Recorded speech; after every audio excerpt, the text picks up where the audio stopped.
papa, mon tema. Etondi sami, naposa na yoe. Aba papa, mon limon. Ezo ganga, koluka yoe. Koluka yoe, nana koti kateo. Kotambo leneo, osamo te manga. Kolanda yoe, nana kolembateo, kongumba melayo, tina bumo idake.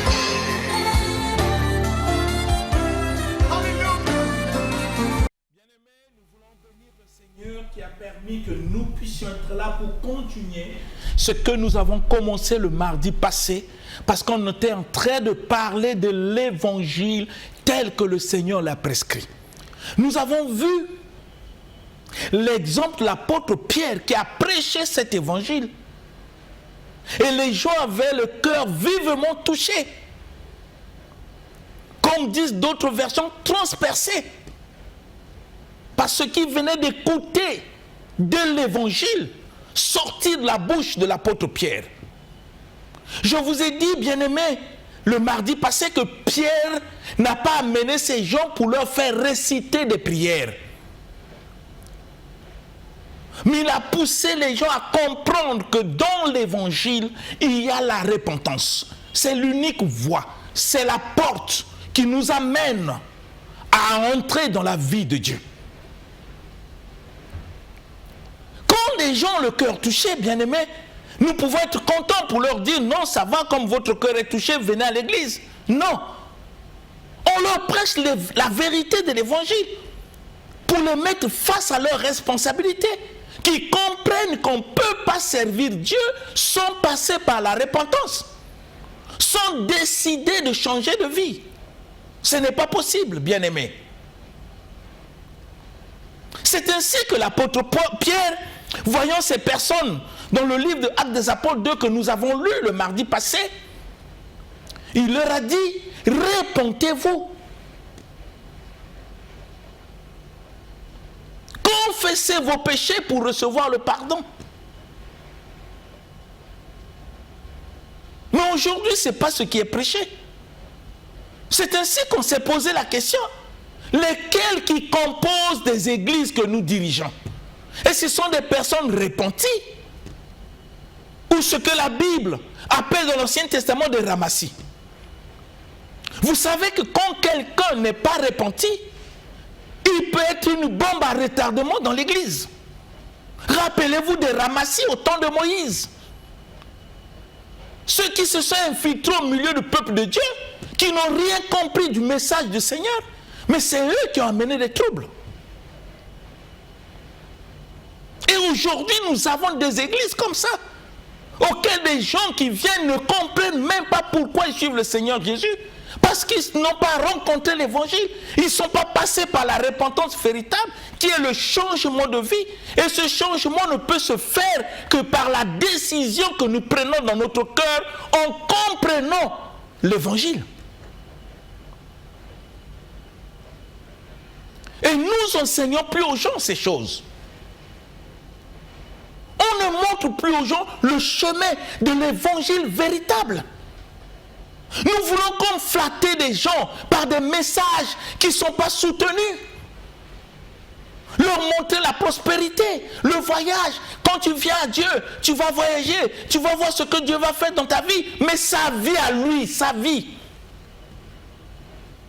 Sa vie à lui même. Comment est sa vie? Celui que tu promets le voyage, comment est sa vie? Celui que tu promets le mariage, comment est sa vie? Est-ce que vous pensez que quelqu'un qui n'est pas passé par la repentance véritable dans le Seigneur, et vous l'envoyez au mariage, mais il deviendrait un problème?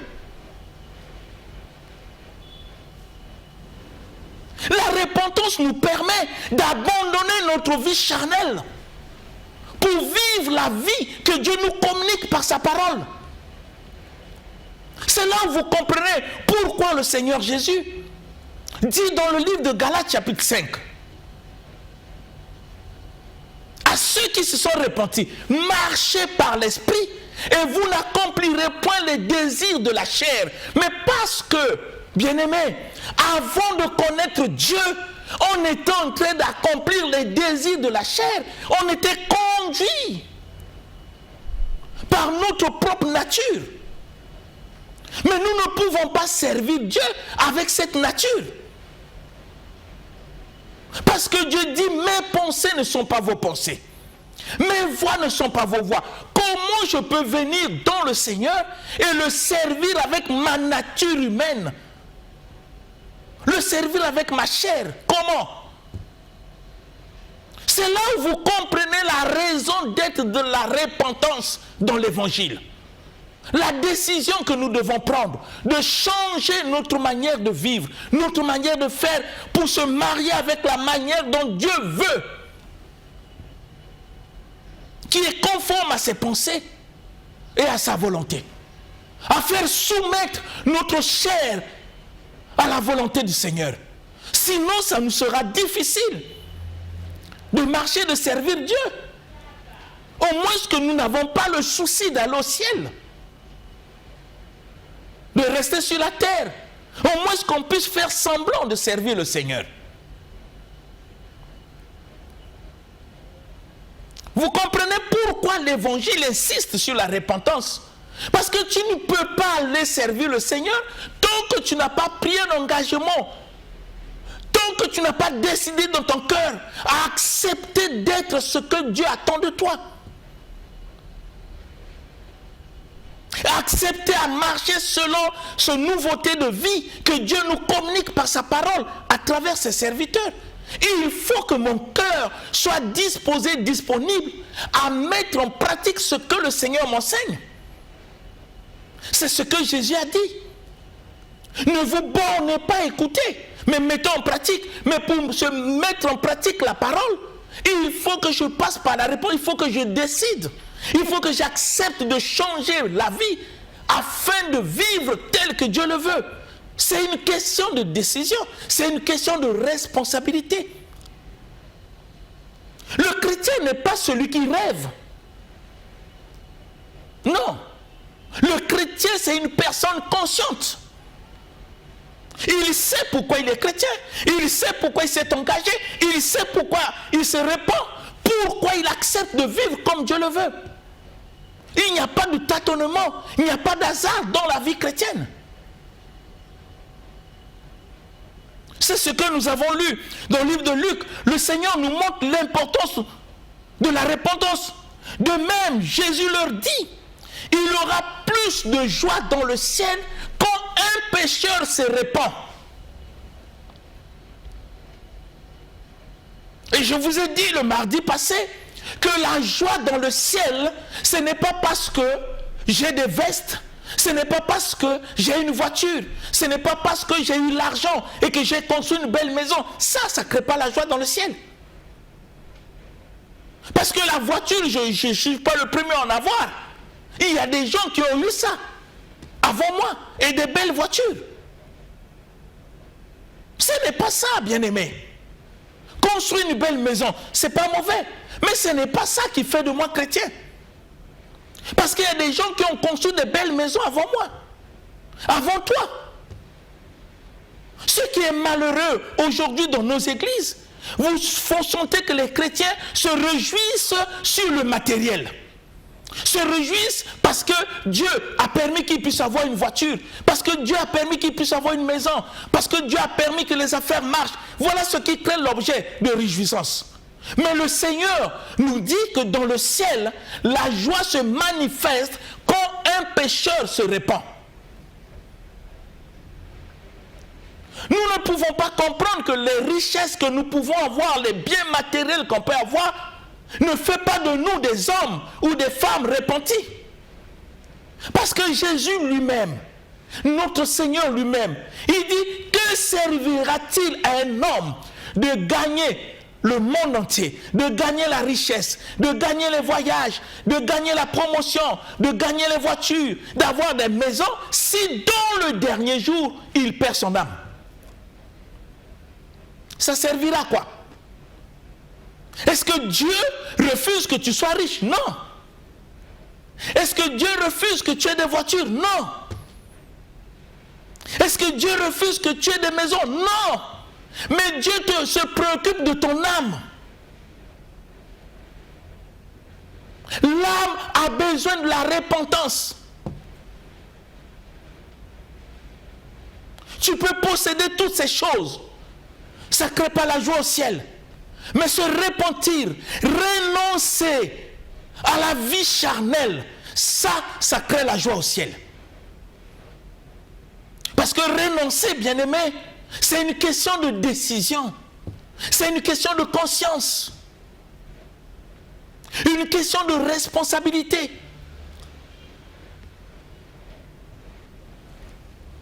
Auquel tu te sépares. On récite les passages bibliques, mais on ne les vit pas. Que dit le Seigneur dans sa parole? Ceux qui sont en Jésus-Christ sont devenus une nouvelle créature. Or, pour devenir une nouvelle créature, il faut qu'on soit en Jésus. Mais pour être en Jésus, il faut passer par la repentance, prendre une décision, renoncer à sa vie charnelle, accepter la vie que le Seigneur nous communique.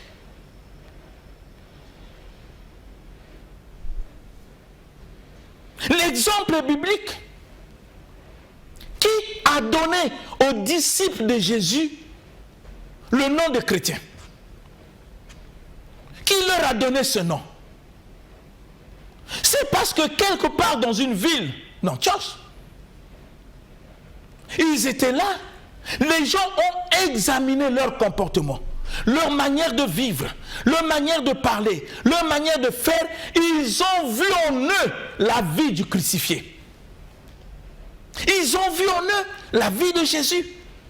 Mais parce que c'était des repentis, des gens qui ont pris la décision de vivre comme Dieu le veut. C'est ainsi que ces païens de cette ville, voyant ses disciples, ils disent, ceux-ci sont des chrétiens. Parce que dans leur manière de vivre, ils étaient différents de ceux qui ne connaissent pas Dieu. C'est ce que la parole nous enseigne. Il faut qu'il y ait une différence entre ceux qui le servent et ceux qui ne le servent pas. Mais comment il doit y avoir une différence si ceux qui le servent ne sont pas passés par la repentance en prenant des décisions fermes de changer de vie? Parce que, bien-aimés, s'il n'y a pas la repentance, nous allons reproduire dans le Seigneur notre vie passée. Nous allons reproduire notre vie charnelle. En pensant que pourquoi Dieu ne me change pas? Non, Dieu te change quand tu décides. Quand tu lui confies la vie, il faut décider parce que Dieu n'est pas un dictateur. Il ne t'impose pas, il te montre le chemin par excellence. Et le chemin par excellence qui nous amène vers le Seigneur s'appelle la repentance. C'est ce que Pierre a fait. C'est ce que le livre de Luc nous enseigne. Qu'il y a de la joie au ciel quand un pécheur se répand. Aujourd'hui, ce message de l'évangile n'est pas prêché. On ne s'inquiète pas quel genre de personnes composent l'église de Dieu aujourd'hui. Est-ce que ce sont des repentis? J'aimerais que nous puissions réfléchir sur ça, bien-aimés. Nous allons lire aussi le livre de Luc, chapitre 24, verset 47. Je vais vous faire défiler dans des passages bibliques pour que vous compreniez ce qui a été prêché dans l'évangile. Luc, chapitre 24.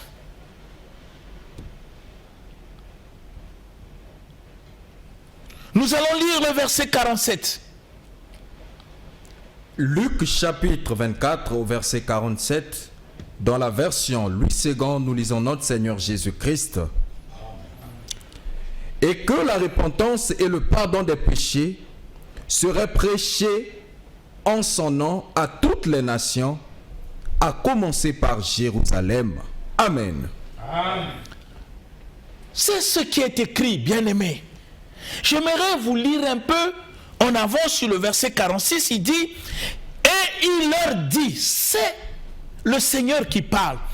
Ainsi il est écrit que le Christ souffrirait et qu'il ressusciterait des morts le 3e jour. Et le verset que nous venons de lire, et que la repentance et le pardon des péchés seraient prêchés en son nom à toutes les nations, à commencer par Jérusalem, dit le Seigneur Jésus. Qu'est-ce qui doit être prêché? Et qu'est-ce que nous prêchons? Ça, c'est dit par le Seigneur lui-même. Que la repentance et le pardon des péchés seront prêchés à toutes les nations. Pourquoi Dieu commence par la repentance? Mais parce que c'est important. C'est la porte d'entrée, bien-aimé.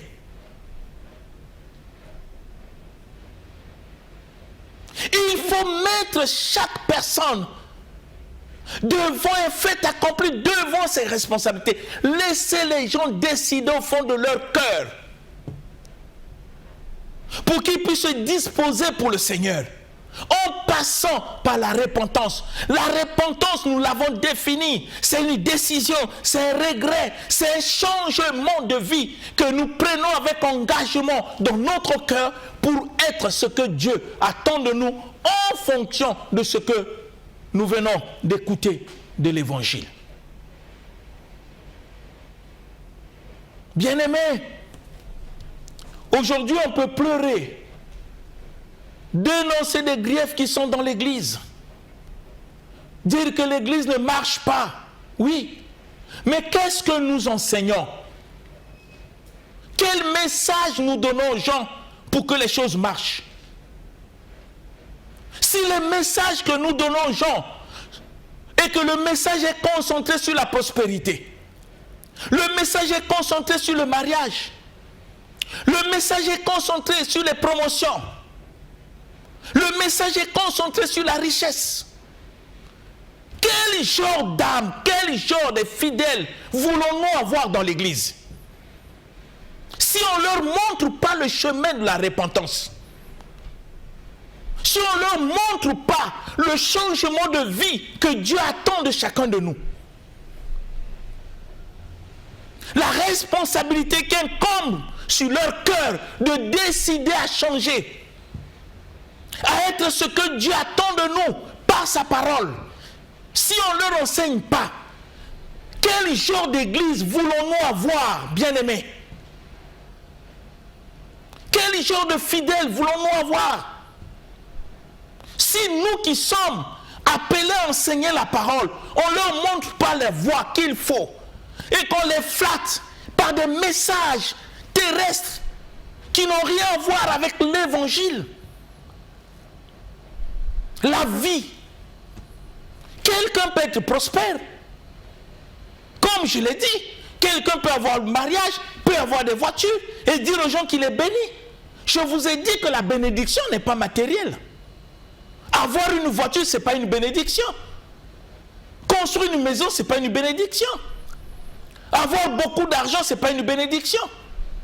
On peut être milliardaire sans être béni. Ou nous comprenons mal la notion de la bénédiction. Ou nous avons une mauvaise compréhension de ce que ça veut dire la bénédiction. Quand le Seigneur nous dit dans sa parole, je bénirai les fruits de ton travail. Est-ce que les fruits de mon travail, c'est une bénédiction? Non. C'est la bénédiction qui vient sur ce que je fais. Parce qu'elle n'est pas matérielle. Quand la bénédiction vient dans ce que je fais comme travail, qu'est-ce qui se produit? On le verra plus tard. Donc avoir une voiture, avoir une maison, se marier, Avoir des enfants n'est pas une bénédiction, bien-aimé. Parfois, on est dans une confusion de la compréhension de la parole. On peut aussi poser des questions. Que tu as le mariage, tu as la voiture, tu as le travail. Quand tu t'es pas repenti, ces choses serviront à quoi? Si tu n'es pas passé par la repentance, par ce changement de vie, afin de vivre comme Dieu le veut, dans le mariage, dans l'argent que tu as, dans tout, si tu ne t'es pas repenti, tout ce que tu possèdes là, ça sert à quoi? C'est des questions que nous devons nous poser. Parce que quand tu te maries, tu dis Dieu m'a béni. Oui. Mais un féticheur qui se marie, qui le bénit? Un occultiste qui se marie, qui le bénit? Un magicien qui se marie, qui le bénit? Tu n'es pas le seul à se marier. Avant que tu puisses te marier, il y a eu des gens qui sont déjà mariés avant toi. La fierté, c'est quoi? La différence, c'est quoi? Bien-aimés, réfléchissons sur notre vie chrétienne. On est tellement léger sur les choses terrestres. Nous ne comprenons pas ce que Dieu attend de nous. Ça, c'est Jésus qui parle. Il dit la repentance doit être prêchée en son nom à toutes les nations. La repentance et le pardon du péché. Pour qu'on ait des églises composées de frères et sœurs repentis, qui ont la crainte de Dieu, qui comprennent les voies de Dieu, qui savent pourquoi ils viennent à l'église, qu'est-ce qu'ils cherchent, qu'est-ce que Dieu attend d'eux. On peut décrire les comportements des gens, mais quand l'évangile n'est pas prêché, les mêmes choses se reproduiront. Revenons à l'évangile pour dire aux gens la vérité. Ne flattons pas les gens pour leur faire des promesses qui n'existent pas, des promesses éphémères, sans tenir compte de leur âme. Est-ce que vous savez que des personnes que Dieu a établies, des visionnaires, ils ont la responsabilité de veiller sur les âmes des fidèles qui dirigent? Dit le livre d'Hébreux. Il y a une responsabilité de veiller sur leurs âmes. On ne veille pas sur les âmes en les flattant, en leur disant la vérité. On n'a pas peur que la vérité puisse toucher leur cœur s'ils décident de partir boire au Seigneur.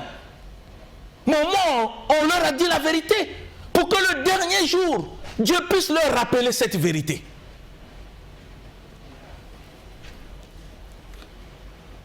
Nous allons lire le livre de Actes des Apôtres, chapitre 5, verset 31. Je vous ai dit qu'on va se défiler dans la parole pour comprendre la pensée de Dieu, ce que Dieu attend de nous, de ce qu'est l'évangile.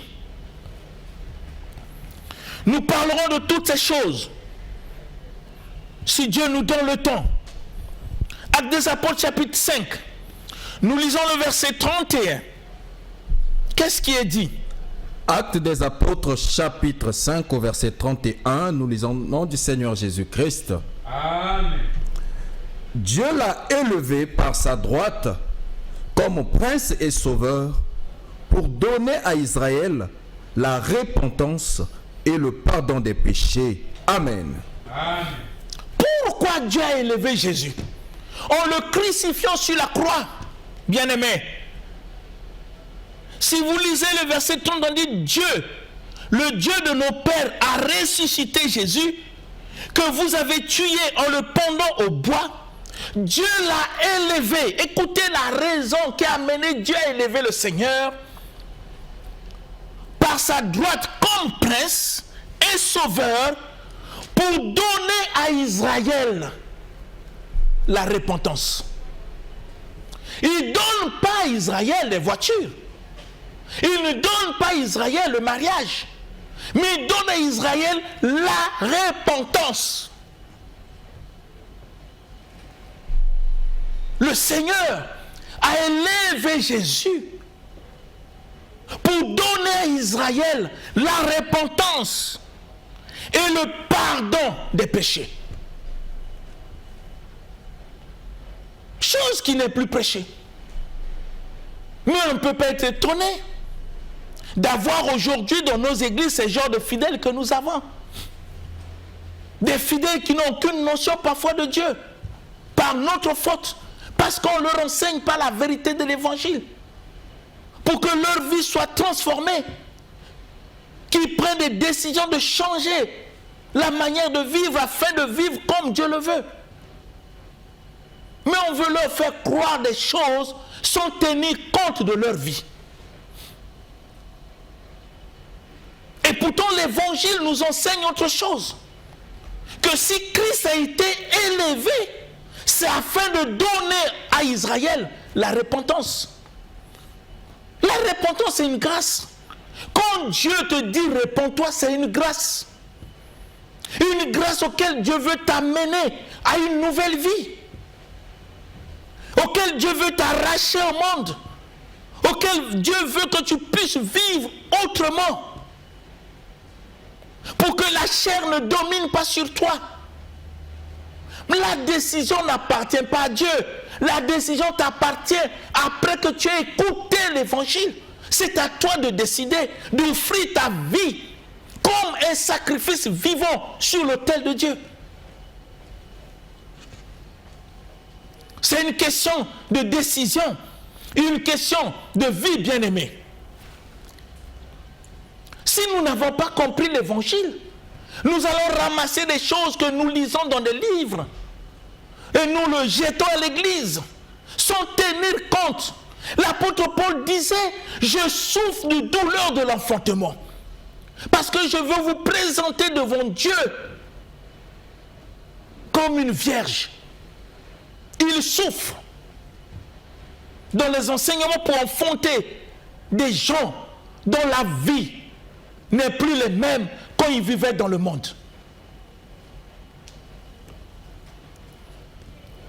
Le Seigneur a élevé le Seigneur comme prince. Dieu a élevé Jésus comme prince. Il l'a fait asseoir à sa droite pour une raison, de donner à Israël la repentance. Ça, c'est l'évangile. Jésus n'est pas mort sur la croix pour qu'on puisse avoir des voitures, tout ça, non. Ces choses peuvent arriver dans nos vies, bien-aimés, mais ce n'est pas ça qui a amené le Seigneur sur la croix. Parfois, on ne comprend même pas pourquoi Jésus est parti mourir sur la croix pour toi, pour moi, quand nous étions encore des pécheurs. Pourquoi il s'est fait pécher?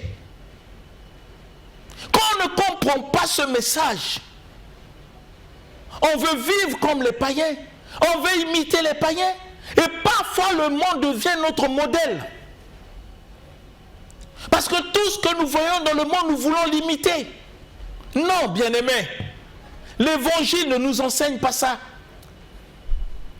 L'évangile nous enseigne la richesse, il nous enseigne toutes ces choses, mais selon Dieu. C'est la question qu'on peut se poser. Parce que c'est à la une aujourd'hui, les gens courent. Comment je peux être riche selon Dieu? Comment je peux être prospère selon Dieu? Parce que le monde aussi a ses voies, ses moyens pour être prospère, pour être riche. Mais ici, il est d'abord question de l'évangile. Est-ce que nous avons rencontré l'évangile? Est-ce que nous sommes décidés de tout notre cœur à se repentir, à changer de vie et à vivre comme Dieu le veut?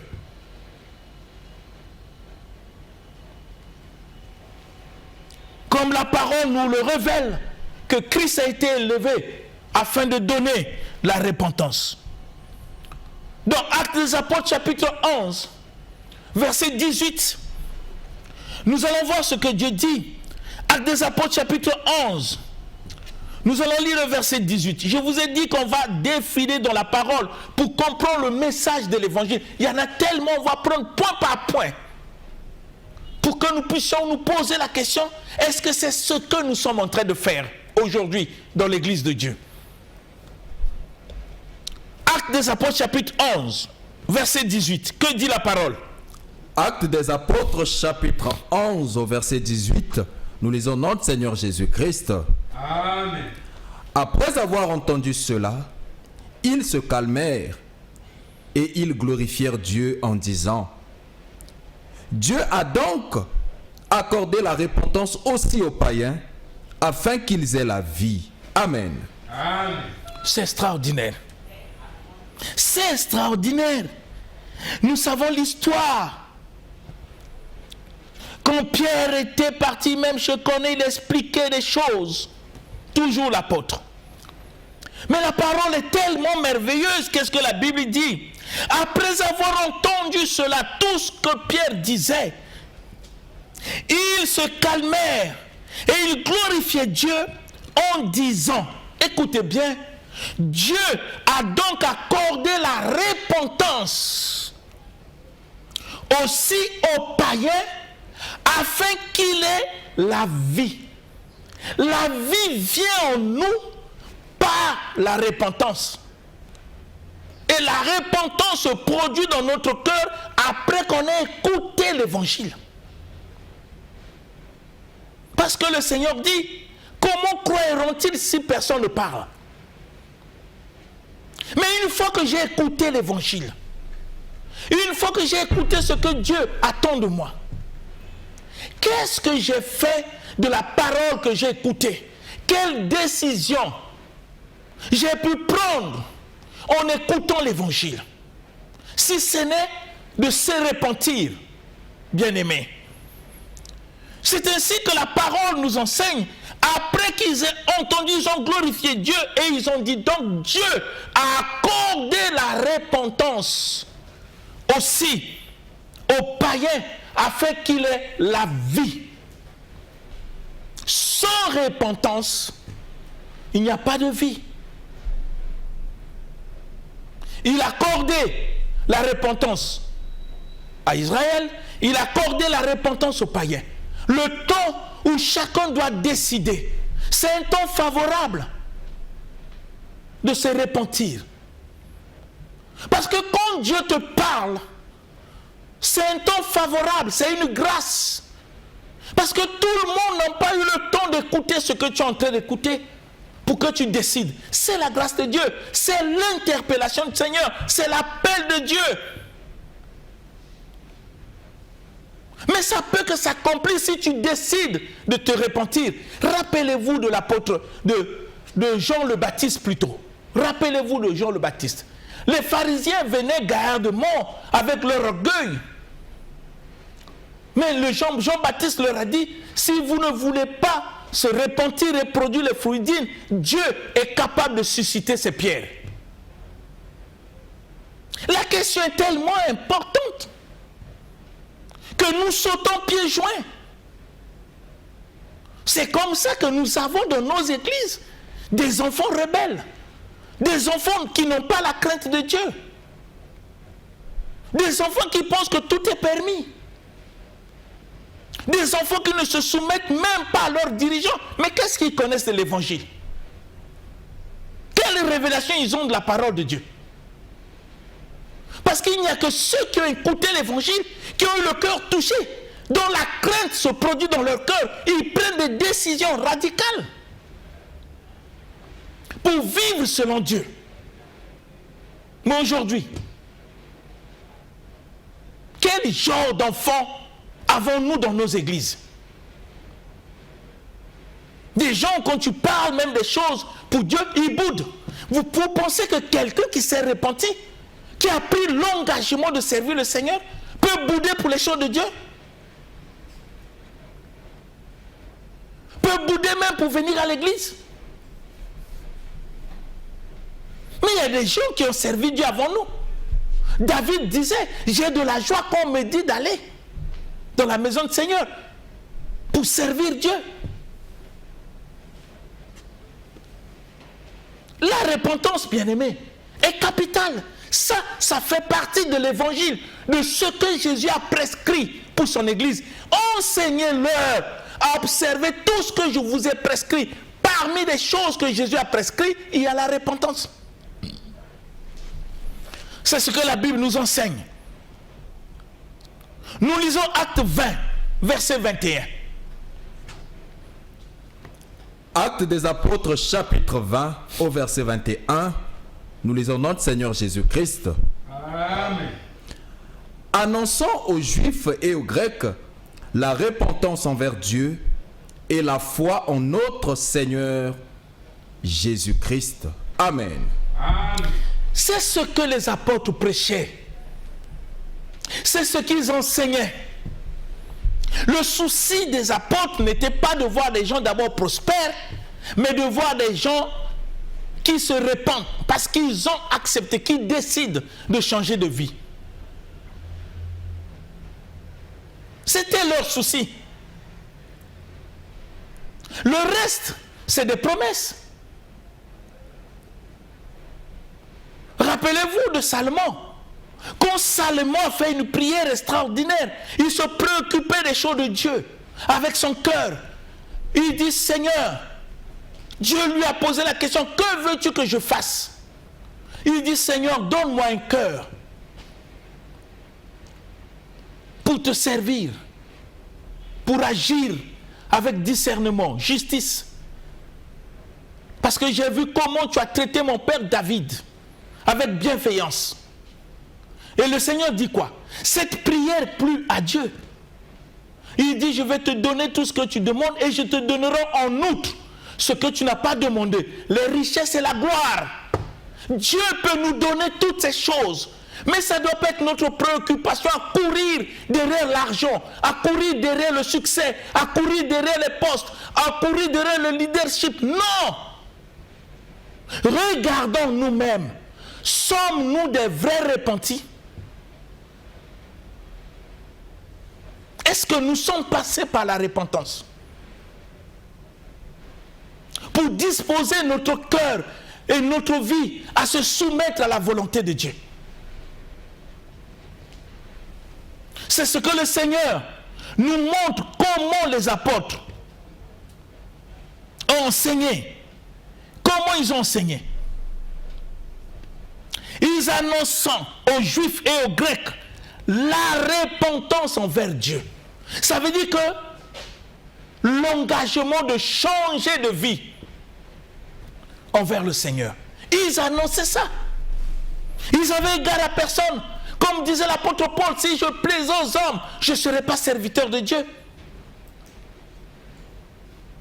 Parfois on prêche l'évangile avec légèreté. On ne dit pas la vérité de l'évangile. Pour amener les gens à la repentance comme le Seigneur l'a fait avec les apôtres. Actes des apôtres. Chapitre 26. On peut commencer à nous lire à partir du verset 19 au verset 20. Si on peut nous lire ça vite. Nous lisons notre Seigneur Jésus-Christ. Amen. En conséquence, roi Agrippa, je n'ai point résisté à la vision céleste. À ceux de Damas d'abord, puis à Jérusalem, dans toute la Judée et chez les païens, j'ai prêché la repentance et la conversion à Dieu avec la pratique d'œuvres dignes de la repentance. Amen. Amen. C'est ce que l'apôtre Paul nous dit. C'est ce qu'il a enseigné. Et ça, on va le développer le mardi prochain. Nous allons inciter cela pour comprendre quel est le message que nous devons apporter au peuple. Bien-aimé, je veux que le Seigneur parle dans nos cœurs. Si tu es un homme, une femme qui m'écoute, qui ne s'est pas encore repenti, tu continues à vivre comme si tu étais païen, même au sein de l'Église, que le Seigneur t'aide à comprendre que la décision de repentance dépend de toi. Le Seigneur t'attend. Il t'aime. Il ne veut pas que tu te perdes, mais il veut que tu décides pour que ta vie change. Que ça puisse être ainsi. Au nom puissant de Jésus-Christ, j'ai ainsi parlé. Amen. Amen. L'émission Parole de vie avec le pasteur Lévi Nikwe, chaque mardi à partir de 17h10 sur DRTV International. Papa, motema etondi sami naposa na yoe aba papa